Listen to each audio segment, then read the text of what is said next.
Pred zadnjem domačem obračunu v tej sezoni so šampioni gostili ekipo kranjskega Triglava in začeli, kot se spodobi, šampionsko. Sicer ni bil najhitrejši vijolični in ne najhitrejši gol v prvi ligi Telekoma Slovenije, ta rekord še vedno ostaja v lasti Markosa Tavaresa, vendar je Mešanović v 12 sekundi povedel Mariboru vodstvo.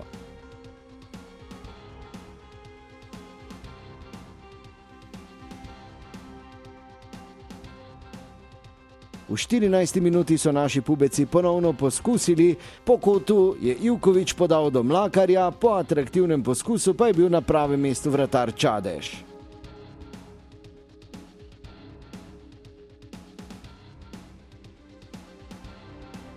No, v 22. minuti pa izenačenje. Crno je podal z desne strani, tam je čakal Arh Česen, ki je matiral vratarja Piriča.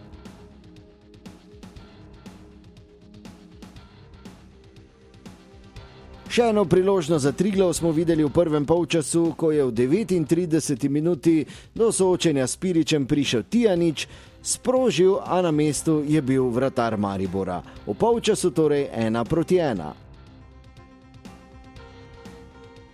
Začetek drugega polčasa pa je bil precej vznemirljiv. Po vsega 30 sekundah so preko Tijanića gostje prišli do vodstva z 2:1.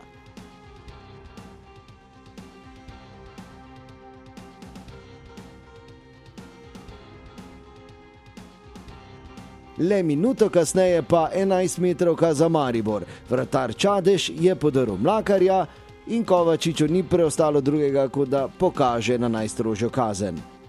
Zanesljiv izvajalec je bil atraktivno Luka Zahović, 2:2.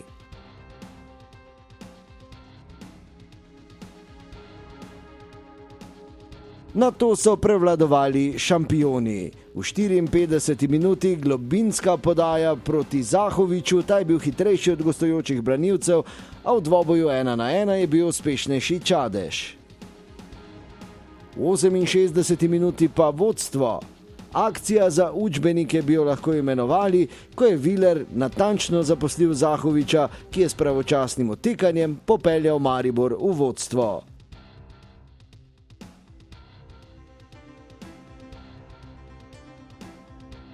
Na to še nekaj lepih akcij Maribora. V 78. minuti je recimo takole s podajo Mešanović iskal Zahovića, pravočasno je odbil vratar Čadež.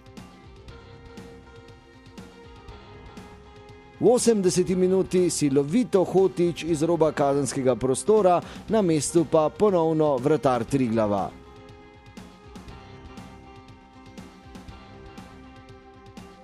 Na to pa izenačenje. V 85. minuti je med poskusom izbijanja Rajčevića prišla žoga v sredino, kjer je bil na mestu Majcen in jo preusmeril v gol. Do konca se izid ni spremenil in na koncu lahko rečemo kar poštenih 3:3 v Ljudskem vrtu. Vsi smo ljudje, mislim, pozna se, prvi zastavljen cilj si dosegel in je lažje in glave so malo prazne, je treba se spet motivirati, kar nam trener vsak dan poudarja, sami sebi, da še ni konec. Mi imamo še Olimpijo in dve tekmi in tukaj še 6 točk in 1 lovorika. Zadeli smo trikrat, kar je v nekih normalnih okoliščinah dovolj za zmago. Tokrat nažalost ni bilo. Tudi preobrati. Potem drugi polčas je zelo razživel v smislu, da smo napadli, da smo iskali zmago, da smo bili tudi blizu te zmage, vendar so fantje, mislim, da dejansko komaj dočakali, oziroma težko dočakali konec zaradi teh dnevov zadnjih oziroma tega zadnjega tedna, kateri je bil zelo čustven. In ne pozabi, v sredo sledi zadnja domača tekma s Krškim in takoj zatem veliko slavje in priložnost, da pozdraviš tudi uradno 15. državne prvake. Ne zamudi in se vidimo v Ljudskem vrtu v sredo.